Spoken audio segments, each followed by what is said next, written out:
پیش خدمت ہے افتخار کاظمی کا نیا کالم، مشرف کو سزائے موت ایک اور بڑا فیصلہ۔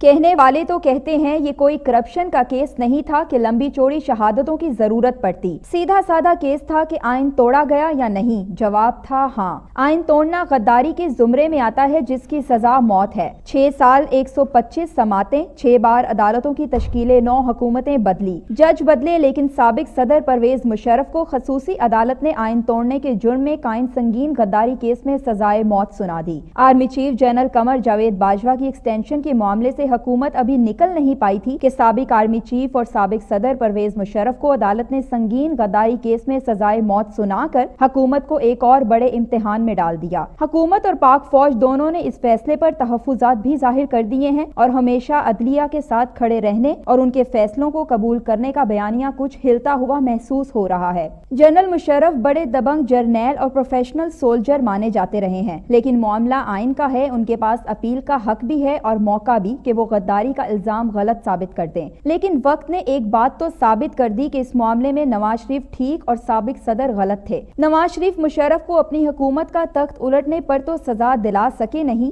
لیکن جسٹس افتخار چودھری کو ان کے عہدے سے ہٹانا اور ججوں کو پابند سلاسل کرنا غداری مان لیا گیا اور حساب بھی چکتا کر دیا گیا۔ کہنے والے تو کہتے ہیں کہ مشرف کے خلاف غداری کا مقدمہ چلانا نواز شریف کو بہت بھاری پڑا۔ نواز شریف کی حکومت مشکلات کا شکار ہی اس وقت ہوئی جب نواز شریف نے مشرف کے خلاف تحقیقات کروائیں۔ نواز شریف نے 26 جون 2013 کو وزارت داخلہ کو خط لکھا کہ اس معاملے کی FIA سے انکوائری کرائی جائے۔ وزارت داخلہ نے انکوائری مکمل کر کے 16 نومبر کو رپورٹ وزیر اعظم کو بھجوا دی۔ پرویز مشرف پر بیرون ملک سابق صدر پر 3 نومبر 2007 میں بطور آرمی چیف آئین کو معطل کرنے، آئین میں ترمیم کرنے اور غیر قانونی PCO جاری کرنے کا الزام تھا۔ سابق وزیر اعظم نواز شریف نے 2013 میں حکومت سنبھالنے کے بعد پرویز مشرف کے خلاف سنگین غداری کا مقدمہ 20 نومبر 2013 میں قائم کیا اور 31 مارچ 2014 میں ان پر فرد جرم عائد کی گئی۔ نواز شریف چاہتے تھے کہ آئین توڑنے پر مشرف کو کٹہرے میں کھڑا کریں، لیکن ان کی حکومت بری طرح مشکلات کا شکار ہوئی کہ لینے کے دینے پڑ گئے۔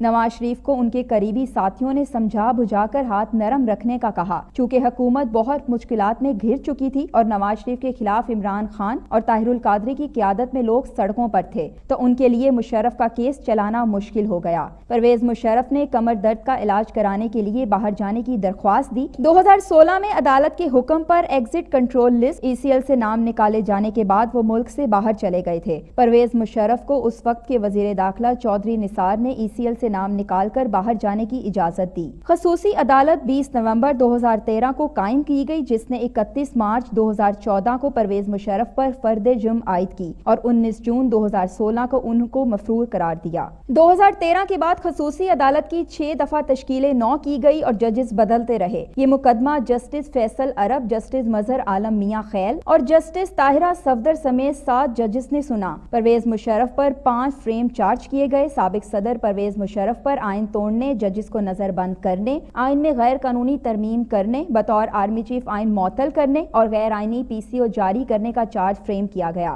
عدالت نے متعدد مرتبہ پرویز مشرف کو وقت دیا، لیکن وہ عدالت میں پیش نہیں ہوئے۔ سابق صدر پرویز مشرف کے خلاف خصوصی عدالت میں دوبارہ کیس چلا۔ عدالت نے اس کیس کے حوالے سے فیصلہ محفوظ کیا جو 28 نومبر کو سنانے کا اعلان کیا گیا، لیکن حکومت نے اسلام آباد ہائی کورٹ میں فیصلہ رکوانے کے لیے درخواست دائر کی، جس پر عدالت نے خصوصی عدالت کو مشرف کیس کا فیصلہ سنانے سے روک دیا۔ منگل کی صبح جب عدالت فیصلہ سنانے والی تھی تو حکومت نے اس کیس میں سابق وزیر اعظم چیف جسٹس عبدالحمید ڈوگر، سابق وزیر قانون زاہد حامد کو شریک ملزم بنانے کی درخواست دائر کی۔ خصوصی عدالت کے 3 رکنی بینچ نے درخواست مسترد کرتے ہوئے 2-1 کی اکثریت سے مشرف کو سزائے موت دینے کا حکم سنایا۔ سابق صدر پرویز مشرف طویل عرصے سے بیرون ملک خود ساختہ جلا وطنی کی زندگی گزار رہے ہیں۔ پرویز مشرف کچھ عرصے سے بیمار ہیں، انہوں نے عارضہ لاحق ہے۔ انہوں نے ایک سیاسی جماعت بھی بنائی اور 2013 میں وہ الیکشن لڑنے کی نیت سے وطن واپس بھی آئے، لیکن الیکشن لڑ نہ سکے۔ سابق صدر نے اس فیصلے پر مایوسی کا اظہار کیا، جبکہ تمام جمہوری قوتیں اسے تحریک ساز فیصلہ قرار دے رہی ہیں۔ جمہوری قوتوں کا خیال ہے کہ اب کوئی بھی آئین کو توڑنے یا پامال کرنے کی جرات نہیں کر سکے گا۔ فیصلے کے پس منظر میں 9 مارچ 2007 کو شروع ہونے والی وہ کہانی بھی ہے جو 12 سال بعد اپنے اختتام کو پہنچ گئی ہے، جب سابق صدر پرویز مشرف نے عدالتی فیصلوں کے خلاف ایمرجنسی لگائی۔ چیف جسٹس افتخار چودھری کو ایوان صدر بلا کر ان سے استعفیٰ طلب کیا گیا۔